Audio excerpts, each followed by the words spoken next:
podcast where we put you on the map. This is Ron Costa broadcasting live in the Mappable USA studios in Las Vegas, Nevada.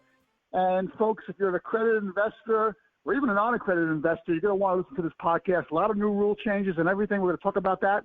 But before we do that, let's bring on Vicky Hutch Muller from the World Token Market. Vicky, how are you doing today? I'm outstanding, Ron. As always, it's a beautiful day in Vegas, and we have a new guest. Today, we're going to talk about an old subject, crowdfunding, in a new and different way. So let's go. Exactly. 6 degrees of separation. That's how we got the guest, right? I love it. It's so funny. Exactly. Folks, let's introduce Adam Pressman. Adam's the CEO of Crowdfund Roundup. Adam, how are you doing over there today? I am doing very well. It's a beautiful sunny day outside of the nation's capital as well. Excellent. You're close to where all the decision-making is done. I love it. Right? Washington, D.C. So how long have you been there for? Most of my life. Oh, very nice. Yeah. Well, Adam, we have a great podcast in store. I'm really happy that you took the time out to speak to our audience and everything. But before we get into the meat of the subject here, why don't we take a little bit of background on you? Tell us your story and how you got to be where you are right now. Certainly, and thanks for the opportunity, both of you. I got into capital formation, sort of backed into it as I had been about 10 years into my 20-year business coaching career, when suddenly it was harder for the businesses and individuals that I was helping to pay for the transformations for which they had me assisting. Banks weren't lending. It was a very tough credit environment, and another business consultant and I, who's a founding member of Crowdfund Roundup, put together Crowdfund Roundup to sort of see how some changes that were coming, that wasn't yet legal in the U.S. to do crowdfunding, but we had seen what was going on abroad, how that would change the capital formation landscape and perhaps allow for more people to dictate the terms on their own to make sure they get the funding that they required. And I've no disrespect for banks and what they do. Their banking is going to be necessary forever, but it's such a highly regulated environment and it requires that kind of regulation to be safe, that it's good that there's some opportunities. And the really exciting part is what's been happening in the last year or so. Crowdfund Roundup is about 10 years old, and I would say what we're doing now is what we call Reg.CF Plus is easily our most exciting thing to date. Very good. Reg.CF. You're taking a product, Reg.CF, similar to people call like the Reg A Plus, right? That people refer to that a lot of times with the Reg A. I've never heard the CF referred to as the CF Plus, though. So it's because it isn't. That's our trademark. Yeah. We're adding this capability to regulation crowdfunding. Regulation crowdfunding is a named part of law. And what we've recognized is with the changes done by FINRA and the SEC back in March, it has really gained potential and really gained value. Hence, as actually, I believe it was Irwin Stein, one of your prior guests, moniker Reg.CF Plus. So that's what we're calling it. Well, give us a little idea of the difference and what aspects you've added to make it a plus. Absolutely. Thank you for the opportunity. Regulation crowdfunding is the kind of direct investor engagement that was made legal by the Jobs Act to allow people who are seeking funding for their businesses to post on a licensed website an offer to general public investors. And it's been around for about 6 years. And what it's designed to do is provide a way for, as I said, direct engagement with those investors. Platform, pick what it is they wish to pick how much they're going to invest, escrow the funds there on the platform, and assuming all goes correctly and everybody closes the deal, that investment goes forward, the investors' funds are taken and then used by whoever put the deal up on the site. We call them an issuer, to have that issuer gets funded that way. It's usually a very fast, pretty much very inexpensive, among the least expensive ways to do it. It isn't free, and it isn't necessarily easy, because fundamentally what you're doing is converting your social capital to working capital. You're taking your friends, your fans and followers, and asking them for money. It's a great idea. The problem is it was hamstrung early on by a number of things. It made it very, very hard for people who were actually good at investing in startups to even participate. There were hard limits on it, and it was difficult for them to invest in one deal versus another. And the other thing is that the people who were not particularly sophisticated investors, who may have never invested in a startup before, were reluctant to do so because they didn't have somebody to follow who might be a very good expert in startup investing. The last thing, and the thing was actually touted the most when the law changed in March, was the limit was pretty low. You could only raise about $1 million plus the expenses of getting it.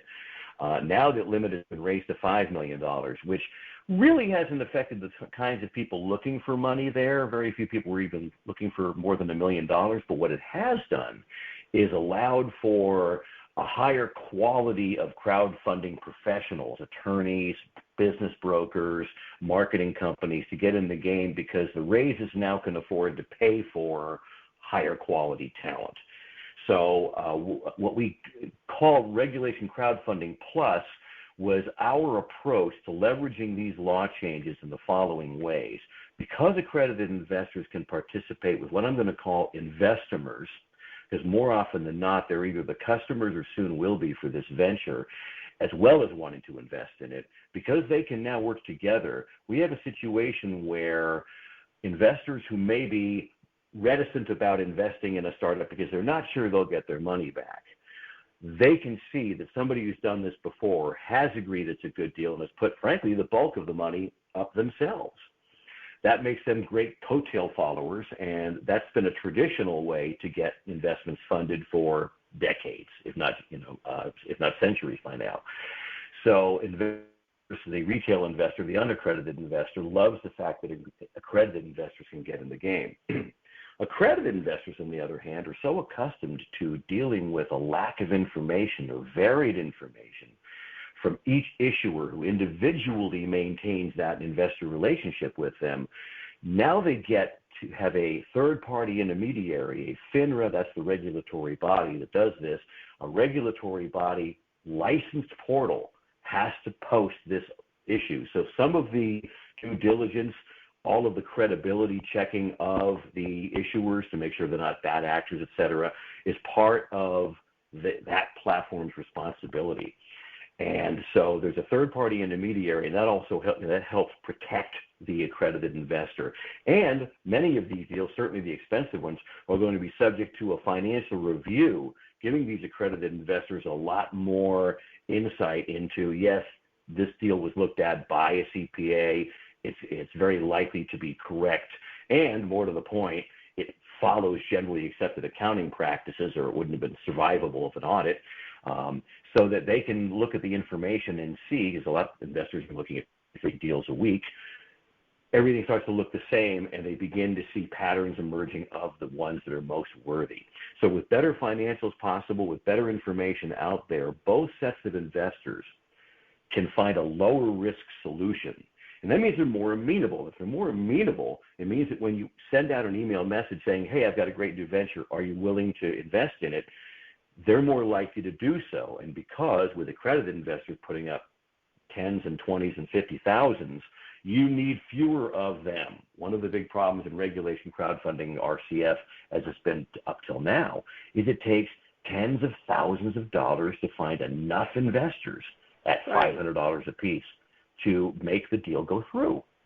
So now we're able to reduce those prices. I've been able to see with some of my investors on our research team since the March law change that we can go out there and kind of full-throatedly say, probably going to cost about half what it cost up until then to get, say, $1 million from a mix of both investors. So, Adam, if a company wants to go through the process, comes to you, what do you do? What's the process of getting the company from contacting you to into their launch of crowdfunding? Crowdfunding I'm so glad Plus. you asked. Yep, I'm so glad you asked, Vicky. We have put together a process based upon our examination of the 2 key aspects in converting your social capital to working capital, which is putting together a good offer and making sure the right people see it. Putting together a good offer means that our investment banker, our broker-dealer, and our securities attorney, who have done literally thousands of these, they've done billions of dollars in capital formation over 40 years, each one of them. I'm the one in the group that's got a small amount of experience, and for some reason they put me in charge. But we put together the right deal. For example, a lot of people think all they have to sell. I was just talking to a guy earlier today who didn't want to part with equity in his company, and he thought crowdfunding wasn't for him as a result. I said, you don't need to part with equity. A revenue royalty deal where, say, a dime on every dollar sold is often a great way for particularly higher margin ventures to get funded. There's no loss of equity. And from the investor's perspective, he gets paid on revenue. He doesn't have to wait for a company to be profitable before he gets paid. So in a lot of cases, structuring the deal in a different way than straight equity makes sense. Our professionals know that, and they're going to counsel the applicant on exactly how to structure his deal so the broadest variety of people that he wants to be investors are going to accept it. That's a very crucial thing I just said, the kinds of people he wants to be investors. Investors are with you for the long haul. It's kind of like a marriage. You want to be sure it's somebody you can live with.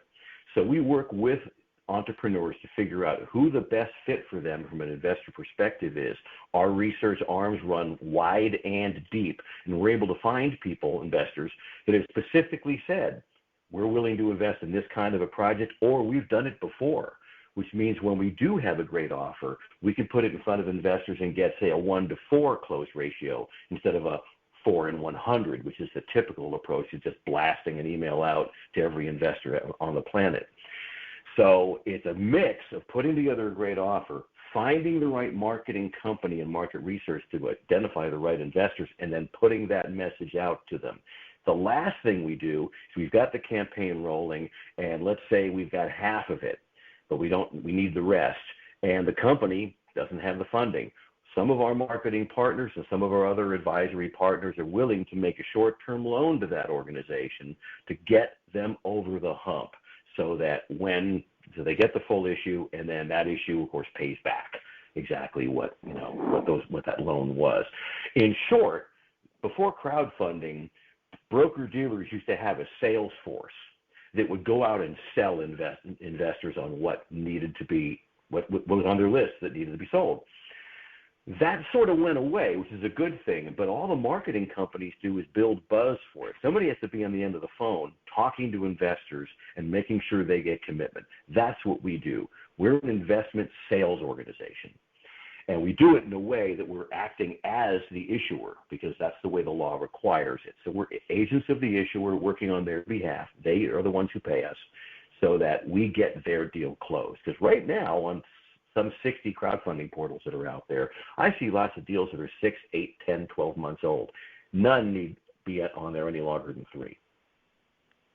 So how important would you say the marketing aspect of crowdfunding is to the success of the project? Crucial. There's no single thing that's going to hurt more than bad marketing. And one of the problems is that we try to address is people will go to a crowdfund marketing company, and as good as they are, they can't sell a bad offer. But they're not in the offer creation business. That's what a legal team, an investment banker team like what we have here at Crowdfund Roundup does. We've decided to make sure there's no finger pointing going on. We're going to make sure our marketing group and our investment banking and research group are aligned so that nobody can say, well, it was a bad offer, that's why the marketing campaign didn't work. Or the offering guy say, you didn't market it correctly. That happens a lot. We don't want that kind of finger pointing getting in the way of your success. Well, what would you say, how would you differentiate the type of investor and the way of investing? Let me kind of qualify that. I think the pandemic has put a lot more impact on investing and a lot more people interested in it because they had the time to look at it and they, got into it, and now everybody wants to invest in something or other. Mm-hmm. What have you seen in terms of the types of investors and what they're investing in and why? Well, again, because of the new laws, we're able to address the gamut of investing options out there. We're able to work with people that really know what they're doing, family offices, professional investment houses, institutional investors that have years of experience and rows of bench space of people who know exactly what they're doing. We're able to mingle them in now with lots of people who, as you just described, like Shark Tank, want to get in the game, don't really have a lot to put in there, but want to be part of something. And these are the same people, by the way, that'll work on the more charitable functions of group capital, for example, the GoFundMe's and WeFunders. They've probably helped friends out. They understand that maybe they helped their struggling restaurant during the pandemic stay open. These people see the power of small amounts of money aggregated over a large crowd. So putting the two together has been actually a blessing for us because, well, before we had to go, if only we could talk to these people about your deal, we would get this thing through, but the law just doesn't allow that. We're now able to do that. And again, we've been doing this for so long that we have it easier than a lot of people. One of our guys can take a look at a particular issue. We had said one this past week and said, this should be this kind of structure. We're going to market it to these kinds of investors because I've done this 17 times and 16 of them we got through by doing it that way. So that's sort of a leg up that we have, and not everybody can do it, so it is harder for other people to sort of differentiate what kind of investors they want and what kind of investors are going to actually be successfully connected to them. Does that help? Yeah, that's interesting. You mentioned Shark Tank before. Adam, I think maybe you should have a seat next to one of these guys, next to Mr. Wonderful or something, give another fresh perspective on these. One of these days I'm going to see you on that show, I have a feeling. But I don't know. I'm told I have a face for radio, so, Hey, listen, that's why I do the podcast, too. Exactly. Yeah. There's no video on the podcast.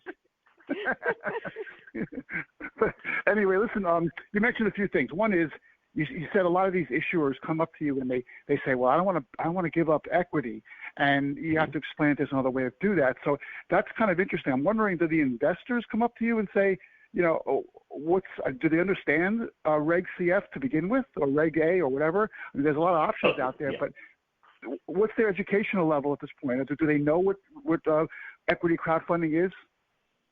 But by now, I think most of them do. There's still some confusion out there. One of the things that we're blessed with is the 5-man team at Crowdfund Roundup, 2 also teach. You've had one of them on your show, Professor Erwin Stein. So these guys are accustomed to working with starting at zero level of education. And again, 40 years in the business, if you think people lack sophistication in investing now, you should have seen it in the 60s. So, I mean, it just really wasn't done by everybody. You think the Cleaver family did any investing? It just wasn't done.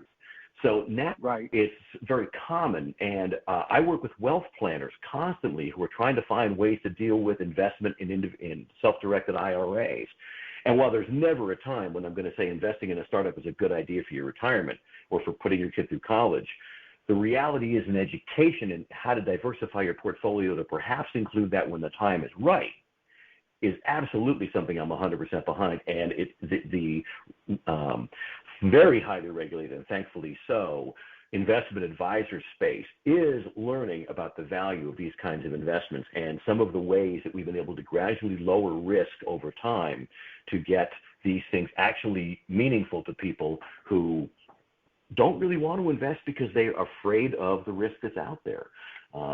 It was some years ago, I haven't checked on the numbers lately, but when European crowdfunding had predated the U.S. by some years, and the number 2 crowdfunding platform out there was a Dutch company, did the research and found the level of fraud in crowdfunding was far less than the level of fraud in any other kind of investment. And so while the opportunities are out there, and we're reading about issues every day in crowdfunding, remember that when you're reading something that's in the news, it's in the news because it's news.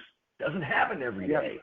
So a lot of businesses are leveraging this. It's a multi-trillion-dollar marketplace out there, and it wouldn't surprise me if Erwin Stein's sort of one of our visionaries, and he's saying in a number of years he thinks this might supplant going to a bank and getting an SBA loan as the number one means of business capital. And if you think about it long term, if you recognize that a restaurant that wants to expand is most likely to get customers who want to see that restaurant there on their block to go forth and make that happen. it makes perfect sense to me, as opposed to a disinterested bank that, is sort of lending for the interest rate. Absolutely. No, that's an excellent point, because the mindset of the investor also is a little bit different in crowdfunding, I think, because these guys, like you said before, they like the product, they want the company to succeed, and I don't think that they're the kind of people who you would consider, let's say, day traders, right? They're in it for a long haul. They want it, right? So that's got to eliminate a lot of this crazy trading that you mentioned, or any kind of of bad actors or whatever that is. So the fact that the investor wants the company to succeed and likes it is a huge part of, I think, possible success in this stuff, and it would certainly make sense for the issuer. But with that said, and maybe this is something that you talked about earlier as well, crowdfunding hasn't really been that successful at the start. And to point to a real successful raise, it was hard to do for a while now, but that's not the case anymore. I mean, people are seeing success stories at this point, right? Absolutely. Like anything else, it takes some time, particularly in a highly regulated environment, with a very complicated product or service, which is what this thing ended up being, mostly due to the regulations.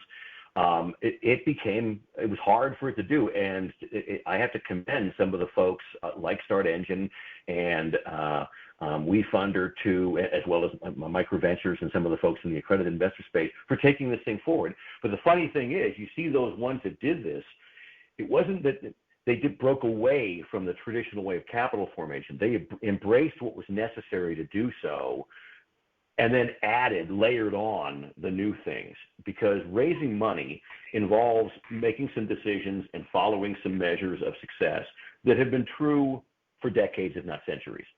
And you're not going to eschew that. I see a lot of folks in the blockchain and cryptocurrency crowd saying banks are evil, and we're going to make all banks go away. And those people, they're not going to see their dreams come true. There will always be banking. There may not be bankers, but there will always be banking, because it works. And there's always going to be a stock market of some kind where these kinds of things are sold. I think it was the Dutch that did it back in the 1600s, and it has been roughly the same ever since as far as how to invest in companies.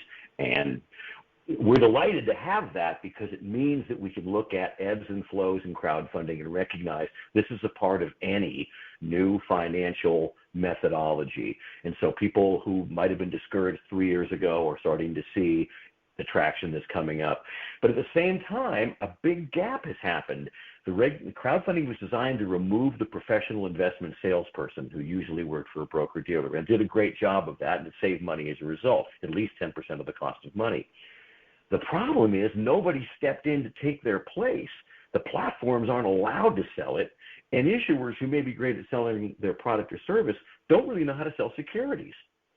So there became this gap, and that's where what the Plus fills is. We step in and say, we're going to be your sales team. And we don't work like the broker-dealers. We're not paid on commission. We're working on a fee basis with the issuer involved.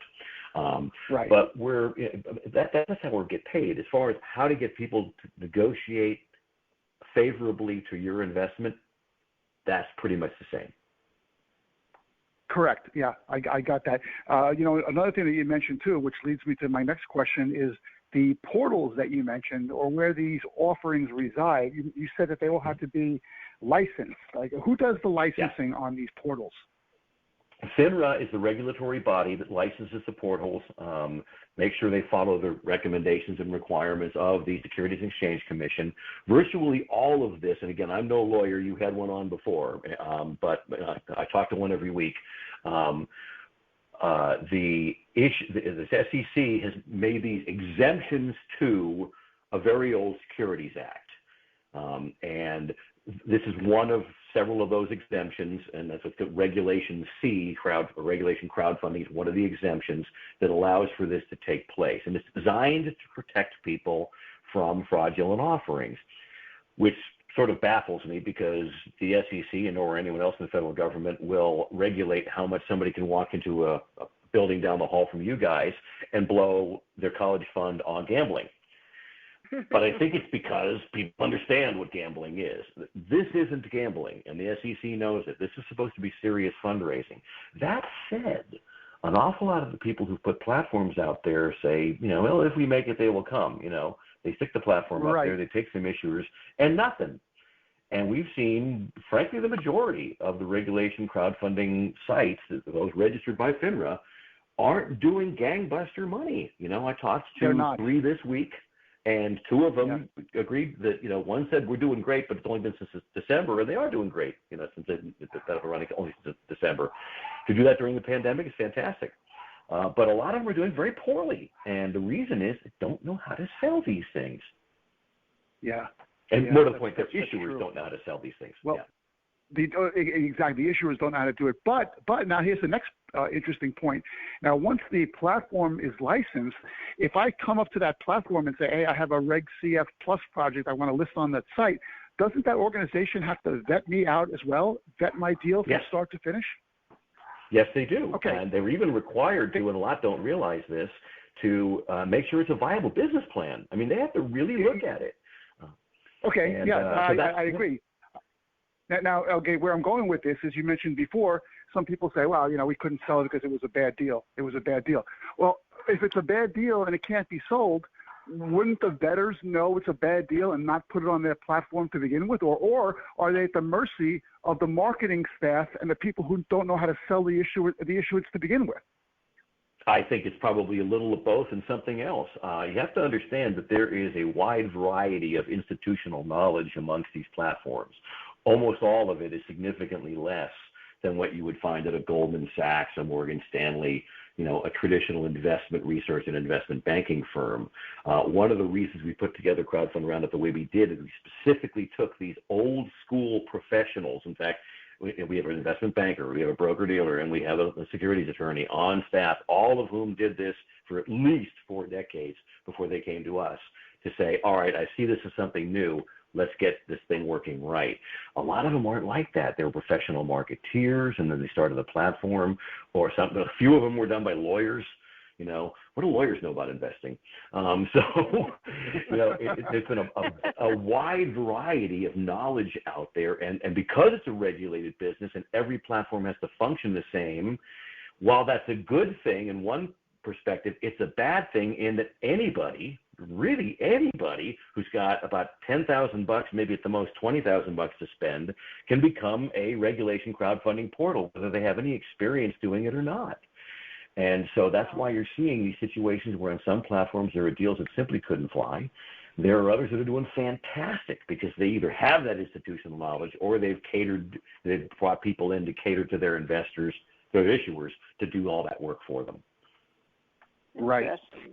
Okay. And then the last question I had for you was, isn't there another option for issuers where they want to put their offering online? Couldn't they do it on a private label basis on their own website and have that approved instead of going to a portal? They absolutely can, and the issue with that is that limits the kinds of investors that they can allow to participate. That's the golden ring that the accredited investors have on the carousel. Okay. And so because of that, in fact, that is the lion's share of how this is done, because it is so much easier to put together a deal and directly engage investors. A lot of firms do just that. The problem is doing it legal requires a great deal more introspection and inspection. To prepare, Irwin tells me, preparing a deal is about 4 times more expensive in what's called the Regulation D exemption, which is that's called Regulation D crowdfunding, or what's often known as just equity crowdfunding, because for the first 6 years of it, that's really the only place equity was changing hands. It wasn't until the laws got codified and RCF platforms emerged that we were able to see what we see now, which is non-accredited investors being able to participate. So yeah, that's how we function in our syndicate path and our equitize. Those platforms are both Regulation D portals. We find investors for companies that themselves are going to directly engage. It's great, it works very well, but it doesn't allow the regular consumer, the friend, family, or fan of a business, and who might not be seeking a lot of money, to participate and make that business move forward. For that, regulation crowdfunding is perfect, and our plus component of it means that we can now have the accredited investors in there too. So, Adam, do you see any kind of collaboration with traditional sources of funding, like maybe SBA loans or new types of funding like tokenization on the blockchain? I certainly the former I'm doing every day. In fact, I rarely go out looking for issuers myself. I find business brokers, realtors. We do a lot of work in real estate. At this point, a very good commercial real estate broker can look at a building and say, well, I can get 3% of that by selling it tomorrow, or I can buy it with other people's money. And while 2 years ago, when I started marketing Syndicate Path in our area, that was a $40,000 chunk to do. Now it's probably closer to 10 for him to do that. As far as tokenization, sure, tokenization is basically just making it, it's a different kind of security, but make no mistake, in almost every case, it either is or soon will be ruled as security, and a lot of people are trying to skirt the law to do that. Again, I'm no lawyer, but anything that you can securitize, you can break into little pieces and sell as its own item, to me is something that should be regulated and handled this way. I think the fact that we could take any kind of payment is important, but other than that, it really comes down to people who know what their businesses need are great sources for customers for me. And one of the things that we learned early on is that business brokers, management consultants, incubators, CPAs, and attorneys all do a lot of work to get a business prepared to go out for a funding round. And that round, all that work often gets set aside by the first angel investor or venture capitalist in the private equity world that they approach, who says, yeah, we'll give you the money, but you're going to do it our way. So we've seen time and time again these business builders, as I call them, coming to us to say, hey, Adam, I want to get back control of the fundraising experience for my clients. So yeah, to answer your question, we see huge opportunities for collaboration amongst incubators, accelerators, pretty much the same thing, CPAs, attorneys, marketing firms, business brokers, real estate organizations, all directly engaging with their investors instead of using an intermediary to find them investors when they need them, always being ready to recognize and capitalize on the fact that we're seeing the rise of the investor. Very, very nice. Adam, I have one last question before we close out this podcast. Sure. If someone is interested in doing a Reg.CF Plus, let's say with you guys, and you mentioned before, I think it was at the minimum, the maximum was $5 million. Let's say they want to go for it's like $1 million or whatever, and all of a sudden their company is successful, they're growing, and now they need to do another raise of money. Can they do another Reg.CF Plus, or do they have to go to Reg A, or how would that work? There's a lot of things that are going to come together to make your decision for you. Certainly they can do another round just like they did. That might be fine depending on what they're looking for. The average business loan is about $750,000 to get a business started. 97% of businesses use an SBA loan to get started, and most of those loans are less than $1 million. So it's rare to find somebody who really needs a lot of money. Where we usually see it is in real estate. We're talking about a $2 to $6 million building, but even then with our approach, we're only funding the down payment through investment. We're using a bank to do a mortgage because it just makes more sense. So they can certainly do that. If the reason to go Reg A Plus is you already have a overwhelming amount of social capital. You've got something that is really huge already. You've got a large Facebook following. You've got a large cadre of users already, and you simply want to monetize that. The expenses are very high to go out there and reach that number of people if you haven't already. Some of the best parts of the Reg A Plus have been rolled into the new law where you're able to do what they call a test the waters campaign, where you're really not taking anybody's money, but you're able to court investors with more specific information than you were allowed to do before. You used to be able to say, hey, we're raising money someday. You want to do that? And, who would say yes? It's so open-ended and so unspecific, you really wouldn't get into it.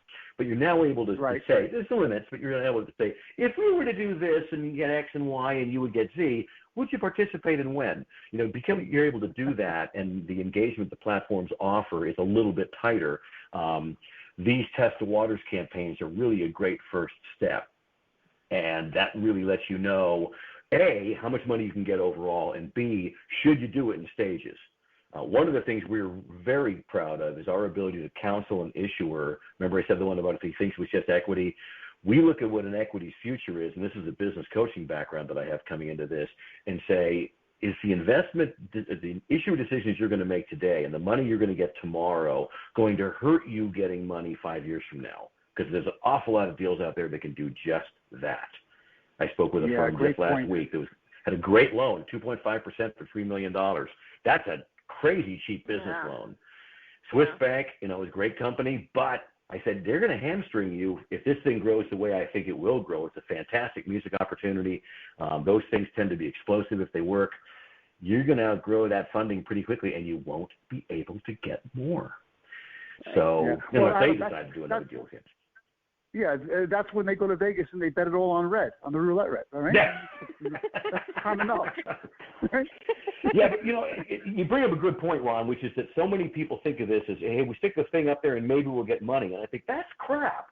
You shouldn't go through that kind of work to maybe get money. Yeah. Right. If your job is to find funding. You shouldn't do anything to maybe be successful. You should do everything to be successful, period. I'll tell you what. Yeah, I'll tell you what. There's got to be a lot of issuers, investors, accredited, non-accredited, listening to this podcast right now. And I would really recommend that they get in touch with you, Adam. What's the best way for someone to reach you? Best way is the old-fashioned way, adam.pressman@crowdfundroundup.com. So, it's a long one, crowdfundroundup.com. But that's the best way. I was going to say, isn't it great? Isn't it great where the web address, the email address, is the old-fashioned way now? Right? Isn't it crazy? Yeah. Well, we've got a website. They're going to steer you to our two platforms. As I said, we don't typically work with issuers direct. I mean, we'll work with issuers directly if they come to us. I'm not trying to tell anybody not to contact me.